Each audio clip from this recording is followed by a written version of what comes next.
22 February ते 2 मार्च 2026 या काळात लातूरच्या खंडापूर येथे अखंड हरिनाम सप्ताह पार पडला. खंडापूर शिवारातील तब्बल 100 एकर परिसरात उभारण्यात आलेल्या मंडपात या धार्मिक कार्यक्रम आयोजित करण्यात आला होता. त्यामुळे याला वारकरी महाकुंभ असं देखील म्हटलं गेलं. यात पादुका दर्शन सोहळ्याच्या माध्यमातून कोट्यावधी रुपयांची देणगी प्राप्त झाली होती. यातील तब्बल 3,65,00,000 रुपयांच्या देणगीचा अपहार झाल्याचं समोर आल्यानंतर लातूरसह राज्यातील वारकरी संप्रदायात एकच खळबळ उडाली होती. या मोठ्या आर्थिक घोटाळ्याच्या प्रकरणात किशोर महाराज शिवणीकर याच्यावर मुख्य आरोपी म्हणून गुन्हा दाखल करण्यात आला होता. त्यातच शिवणीकरचं सोशल मीडियावर काही धक्कादायक फोटो व्हायरल झाले होते, ज्यात तो आपल्या हातात रिव्हॉल्वर म्हणजेच पिस्तूल घेऊन दिसत होता. त्यावरून मग त्याला नंतर पिस्तुल्या महाराज अशी ही ओळख मिळाली. दरम्यान या सगळ्या घडामोडीत तो फरार झाल्यानंतर आता जवळपास 4 महिन्यांनी लातूरच्या स्थानिक गुन्हे शाखेने त्याला अटक केली. या संदर्भात शुक्रवारी लातूरमध्ये 2 तास हाय व्होल्टेज ड्रामा बघायला मिळाला. पोलिसांनी पिस्तुल्या महाराज नेमका कसा उचलला त्याच्या अटकेची स्टोरी या व्हिडिओतून जाणून घेऊया. नमस्कार, मी गीतांजली आणि आपण पाहत आहात दे दणका. मंडळी, आरोपी किशोर जाधव शिवणीकर या पिस्तुल्या महाराजावर MIDC पोलीस ठाण्यात गुन्हा दाखल होताच तो फरार झाला होता. अटकेची टांगती तलवार पाहून तो गेल्या 4 महिन्यांपासून पोलिसांची दिशाभूल करत होता. पण शुक्रवारी 10 जुलैला तो लातूर शहरातील त्याच्याच घरात लपून बसल्याची खात्रीशीर माहिती लातूर गुन्हे शाखेला मिळाली. त्यामुळे शिवणीकर महाराजाने मोतीनगर भागात खरेदी केलेल्या बंगल्यावर पोलिसांनी सापळा रचण्याची तयारी सुरू केली. पण पोलिसांच्या या कारवाईची कुणकुण शिवणीकरला लागताच त्याने हुशारी दाखवायला सुरुवात केली.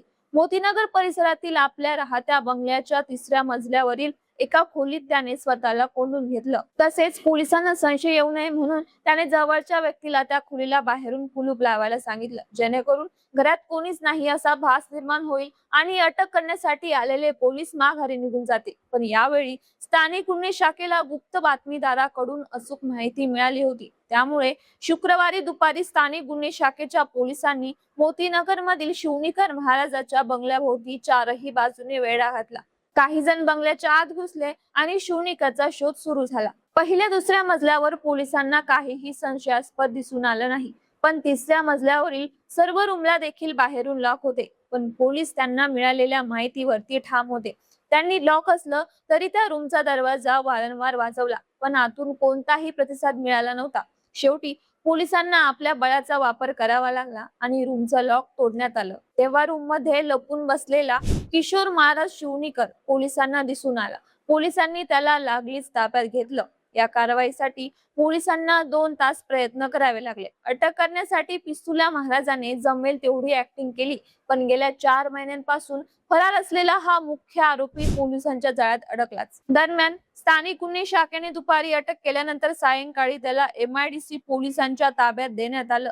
दरम्यान या संदर्भात पोलीस निरीक्षक सुधाकर बावकर यांनी माध्यमांना दिलेल्या माहितीत सांगितलं, गुन्हा दाखल झाल्यापासूनच पोलीस यंत्रणा शिवणीकरच्या मागावर होती. आता तो लातूरात आल्याची माहिती आम्हाला खबऱ्यांकडून मिळाल्यानंतर पोलीस मोतीनगर भागातील त्याच्या घरी जाऊन धडकले. त्याच्या कुटुंबाकडे चौकशी केली, पण त्यांनी उडवाउडवीची उत्तरे दिली. पण बंगल्यात गेल्यावर 3ऱ्या मजल्यावर सर्वच दारांना बाहेरून लॉक लावण्यात आले होते. हे लॉक तोडून एका रूम मध्ये प्रवेश केल्यानंतर शिवणीकर महाराजाला ताब्यात घेतलं, अशी माहिती PI सुधाकर बावकर यांनी दिली आहे. मंडळी, फेब्रुवारी महिन्याच्या शेवटच्या आठवड्यात खंडापूर शिवारातील 100 एकरावर आयोजित केलेला अखंड हरिनाम सप्ताहासाठी राज्यभरातून भाविक मंडळी आली होती. वारकरी महाकुंभ असल्याने लोकप्रतिनिधींसह राजकीय नेते आणि वारकऱ्यांनी मोठी गर्दी केली होती.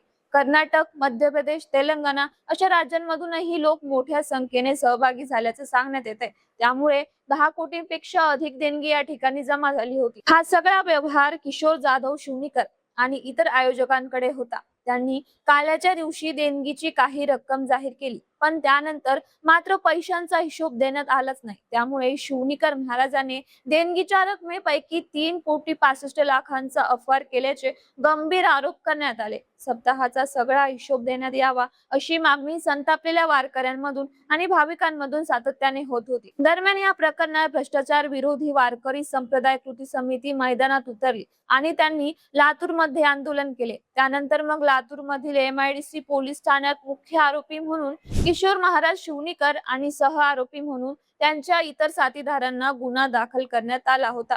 त्याचवेळी शिवनेकर महाराजाचे रिव्हॉल्वर सोबतचे फोटो व्हायरल झाल्यामुळे हे प्रकरण आणखी वादग्रस्त बनलं होतं. आरोपी शिवनेकर बद्दल केवळ लातूरमध्येच नाही तर पूर्ण महाराष्ट्रातून संताप व्यक्त होऊ लागला. अशातच गुन्हा दाखल झाल्यानंतर अटकेची टांगती तलवार पाहून तो फरार झाला होता. पोलिसांची तो वारंवार दिशाभूल करत असल्याचं बोललं जात होतं. पण आता खबऱ्यांकडून मिळालेल्या अचूक माहितीमुळे पिस्तुल्या महाराज सापडला गेला. आता पोलीस कोठडीच्या चौकशीतून त्याने केलेल्या आर्थिक अपहाराच्या बाबतीत कोणते खुलासे समोर येतात ते पाहणं महत्वाचं असेल. तसेच फरार असताना तो 4 महिने नेमका कुठे होता, यात त्याला कुणी साथ दिली, या संदर्भातील माहिती समोर येणं आवश्यक असल्याचं म्हटलं जात आहे. बाकी पिस्तुल्या महाराजाच्या अटके संदर्भात तुमच्या काही प्रतिक्रिया असतील तर आम्हाला कमेंट बॉक्स मध्ये नक्की कळवा आणि दे दणका चॅनलला सबस्क्राईब करायला विसरू नका.